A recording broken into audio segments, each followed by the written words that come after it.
भुजबळांना G.R. मान्यच नाही, बदला किंवा रद्द करा। भुजबळांनी सरकार समोर दोनच ऑप्शन ठेवले।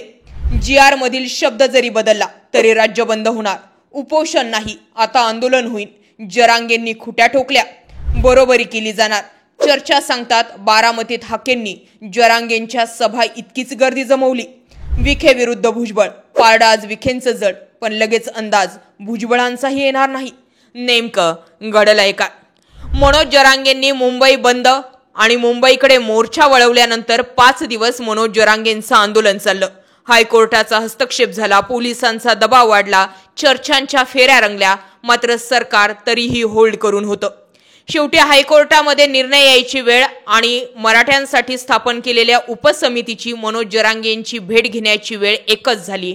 टायमिंग साधला। मनोज जरांगेंच्या हातामध्ये एक मसुदा देण्यात आला। मसुदा जर मान्य असेल तर लगेच 1 तासात जी.आर काढून आणतो असा शब्द राधाकृष्ण विखे पाटलांनी दिला। मनोज जरांगेंना मसुदा मान्य पडला। काही त्रुटी होत्या त्या वगळल्या गेल्या आणि या सगळ्या गोष्टी लक्षात घेता अजूनही जर आम्हाला या जी.आर मध्ये काही बदल करावयास वाटला तर तो बदल तुम्ही करून देणार असा शब्द मनोज जरांगेंनी राधाकृष्ण विखे पाटलांकडून घेतला आणि मगच मुंबईतील उपोषण मागे घेतलं। पठ्ठ्यांनो, जिंकलं हो तुम्ही। आपल्या हातात एवढं सुद्धा नव्हतं, जेवढं हातात पडलंय तेवढं घ्या। आपण एक छोटी लढाई जिंकलेलो आहोत, इथून पुढची लढाई पुन्हा वेगळ्या पद्धतीने लढूयात असं सांगितलं गेलं। आता मराठ्यांच्या हातात काय लागलं होतं तर मराठ्यांच्या हातात लागलं होतं हैदराबाद गॅझेटर प्रमाणे सापडलेल्या नोंदी या शासन निर्णित होऊन त्याचा जी.आर बनवून आता त्यानुसार मराठ्यांना कुणबी प्रमाणपत्र दिलं जाणार। बातमी वाऱ्यासारखी पसरली। आता मराठवाड्यातील मराठे हे कुणबीमध्ये जाणार। जोपर्यंत जी.आर हातात आला नव्हता तोपर्यंत मराठ्यांना पुन्हा फसवलं गेलंय अशा बातम्या पेरल्या गेल्या।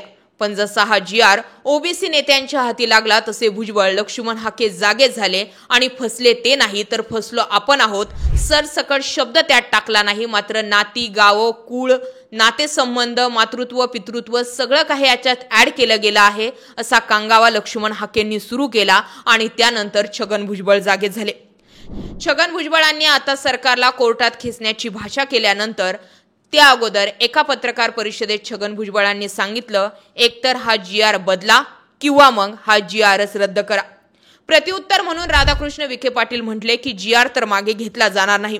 मात्र मनोज जरांगे म्हटले की आता जर भुजबळांचा दबाव लक्षात घेऊन तुम्ही जी.आर मधील एक शब्द जरी बदलायचा प्रयत्न केला तरीही आता राज्य बंद केलं जाणार आहे। मुंबईमध्ये जाणारं दूध, भाजीपाला बंद केला जाणार आहे। आता उपोषण नाही तर रस्त्यावर येऊन ही लढाई लढली जाणार आहे। आणि लागोलाग लगेचच मनोज जरांगेंनी इशारा दिला की जी.आर बाबत आता काही छेडछाड करण्याचा प्रयत्न जरी केला तरी गाठ माझ्याशी। एवढं सुरू झाल्यानंतर आता लक्ष्मण हाके जे ओबीसीचे नेते म्हणून समोर आलेले आहेत त्यांनीही सभांचा तडाखा सुरू केला। थेट बारामती गाठली। बारामती गाठून अजित पवार आणि शरद पवार टार्गेटवर आणले। परंतु तिथे चर्चा अशा झाल्या की मनोज जरांगे जेवढे त्यांच्या एखाद्या सभेला गर्दी जमवू शकतात त्याच तोडीस तोड सभेला गर्दी करण्याचा प्रयत्न लक्ष्मण हाकेंनी केला आणि तो प्रयत्न यशस्वी सुद्धा राहिला। त्यामुळे जर ओबीसी नेते आता लक्ष्मण हाकेंना त्यांचा नेता मानायला तयार असतील तर मग छगन भुजबळांचं काय, पंकजा मुंडेंचं काय आणि यांचं सगळ्यांचं एकत्रीकरण झालं तरच ओबीसी एक होऊ शकतो हेही तितकंच खरंय। पण हे सगळं सुरू झाल्यानंतर राधाकृष्ण विखे पाटील विरुद्ध मंत्री छगन भुजबळ असा सामना सुद्धा रंगायला लागला। कारण तिकडून भुजबळ ओबीसींची बाजू लावून धरतायत तर इकडून मराठ्यांची बाजू राधाकृष्ण विखे पाटील लावून धरतायत। आजच्या घडीला मनोज जरांगेंनी राधाकृष्ण विखे पाटलांनी मांडलेला जी.आर मसुदा मान्य केला। त्यांच्याबाबत जी भूमिका होती ती सॉफ्ट केली। त्यामुळे मनोज जरांगे विखेंच्या मागे उभे असल्यानं विखेंच्या मागेच मराठा समाज आहे असं दिसून येत आहे। त्यामुळे आत्ताच्या घडीला तरी राधाकृष्ण विखे पाटील यांचं पारडं जड आहे। पण भविष्यात हेही सांगता येत नाही की छगन भुजबळांचं पारडं सुद्धा जड होऊ शकतं जर सगळ्याच ओबीसी नेत्यांनी छगन भुजबळांना ओबीसी नेतं मानलं तर। याबाबत तुम्हाला काय वाटतंय कमेंट सेक्शन मध्ये जरूर व्यक्त व्हा। अशाच माहितीपूर्ण व्हिडिओसाठी आपल्या चॅनल आवर्जून सबस्क्राईब करा। जय महाराष्ट्र।